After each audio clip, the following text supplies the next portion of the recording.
রমাদান যেমনি ভাবে আমাদেরকে আশাবাদী করে তোলে সম্মানিত তিনি ভাই এবং বোনেরা, এট দ্য সেম টাইম রমাদান কিন্তু আমাদের জন্য অনেক সতর্কতামূলক বাণী উপস্থাপন করে। মানে এটা যেমনি the month of hope, at the same time it is the month of warning. দুইটাই আছে আর কি, চেক এন্ড ব্যালেন্স। এটা যেমনি হোপ জায়গায়, আবার ওয়ার্নিং ও আছে। সহিহ বুখারীর বর্ণনা, রাসূল সাল্লাল্লাহু আলাইহি ওয়াসাল্লাম বলেন, মান লাম ইয়াদা কাওলা যুরি ওয়াল আমালা বিহি ফালাইসা লিল্লাহি হাজাতুন আইয়াদা তাআমাহু ওয়া শারাবাহু।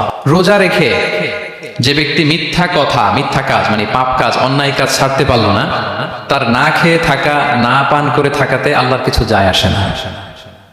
তার ওই রোজার আল্লাহর কোনো প্রয়োজন নাই। এটা জাস্ট উপোস, এটা জাস্ট অনাহার, জাস্ট আমি পানি খাইনি, আমি খাবার দাবার গ্রহণ করিনি, দ্যাটস ইট, এতটুকুই। এতে আল্লাহর কিছু যায় আসে না। এটার কোনো সিগনিফিকেন্স আল্লাহ তাআলার কাছে নাই যে রোজাও রাখলো আবার মিথ্যাও বলে, রোজাও রাখলো আবার গীবত করতেছে, রোজাও রাখে অন্যের জন্য অকল্যাণ কামনা করে, রোজাও রাখে খারাপ কাজ করতেছে, নিষিদ্ধ কাজগুলো করতেছে। তাহলে এই রোজা রাখা না রাখা সমান, এই রোজায় কোনো ফায়দা নাই। একটা ওয়ার্নিং পাওয়া গেছে না এখানে?